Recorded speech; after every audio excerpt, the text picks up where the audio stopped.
Gervonta Davis packs immense power in every punch that he throws, and plenty of people, including Joe Rogan, have commented on his ability to throw hands. Another huge fan of Davis' power and fighting style is Mike Tyson, who stated, "Tank is very comfortable fighting taller people because when he fights, he catapults himself and he pushes himself in the air. So it makes it very difficult to stop his attack because it's very awkward when you're in the air. Normally you have no power.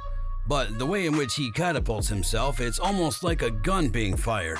He flies right into you with every ounce of power he has. I understand them now when they say he fights like Mike Tyson because he flies through the air, which is normally bad positioning. You have no power in the air. But for him and myself, our stoutness to the ground, as I said before, catapults us like being shot like a bow and arrow, and the force is unstoppable." When Adrian Broner spoke about the possibility of Davis fighting Devin Haney, he commented on the crazy knockout power of Davis. Broner stated, "With Devin, I have a personal relationship with him and his dad. I don't dislike them at all. I'm 100% proud of Devin. Everyone's bad-mouthing him, but I think he did enough to win the fight against Vasyl Lomachenko, and I'm glad he won the fight.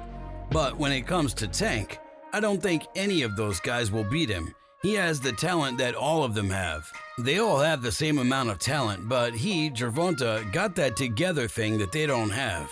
Yeah, exactly. They all got speed. People don't know or look, but Tank's feet are so good. His footwork is great.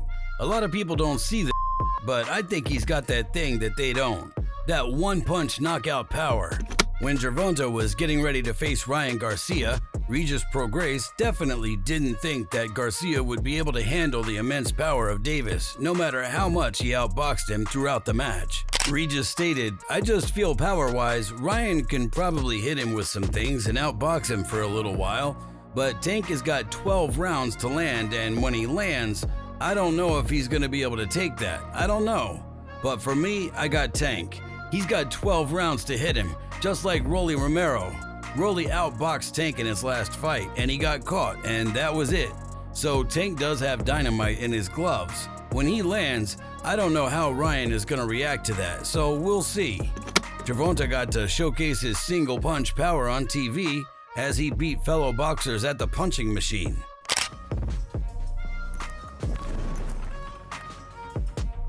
Gervonta slinging from the waist. Whoa. 939.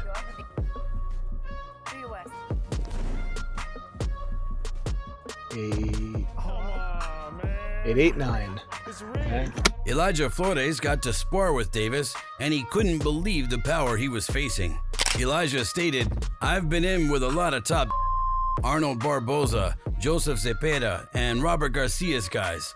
So I've been in there with all types of different styles. When you compare them to him, Tank Davis, it's all about top quality work. With him, it was different because everybody knows he's known for his power, but it was great work. Everybody I've been sparring, it's just elevated me. I can't complain. So there were some shots that he caught me. He was swinging hard, like he almost went to the ropes to try and load up. If I didn't have the movement, I definitely would have been caught with some big shots.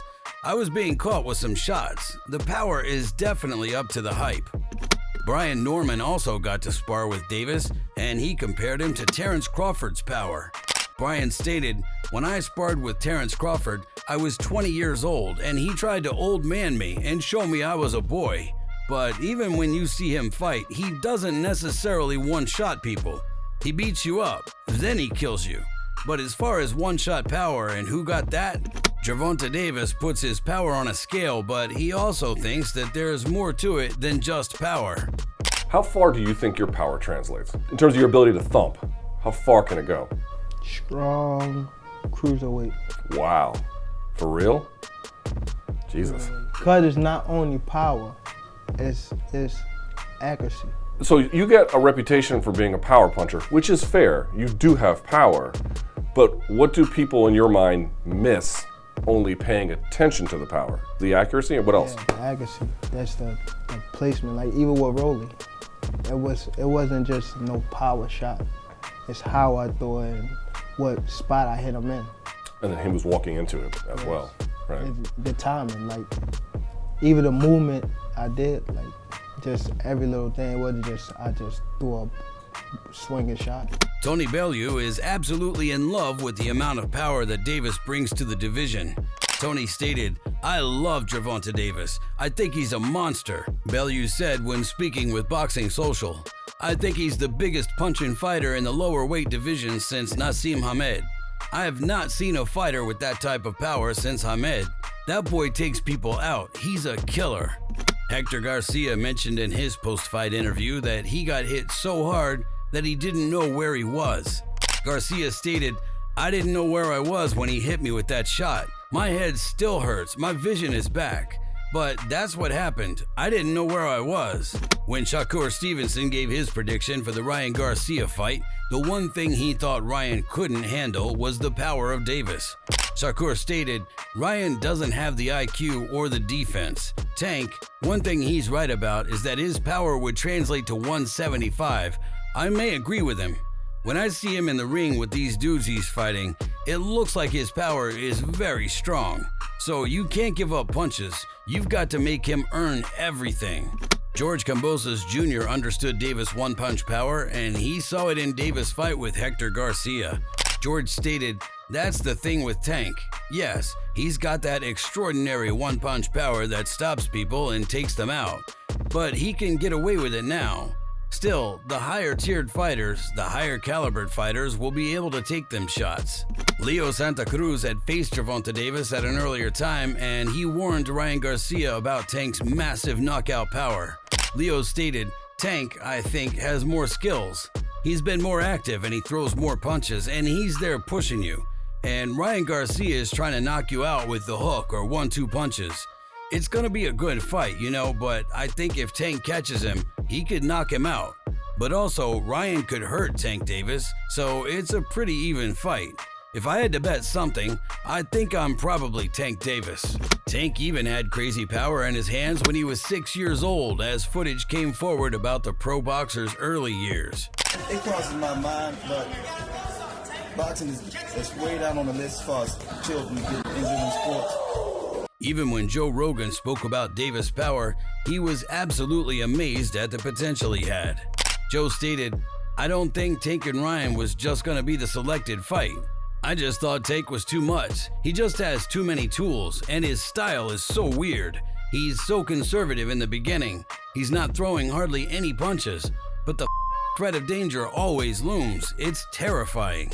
Even Joe didn't think Garcia stood a chance against Tank, but he never once mentioned that dehydration clause that Tank made his opponent sign. If that clause didn't exist, there's a good chance the fight would have turned out different. Ali Sadiq was a guest on Joe's podcast at the time, and he took the praise a step further when he decided to compare Gervonta Davis to Mike Tyson.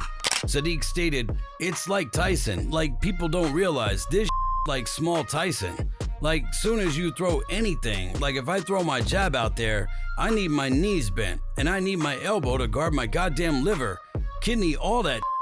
All this shit is bad news." If you enjoyed this video, make sure to subscribe and check out some of our other videos on screen right now.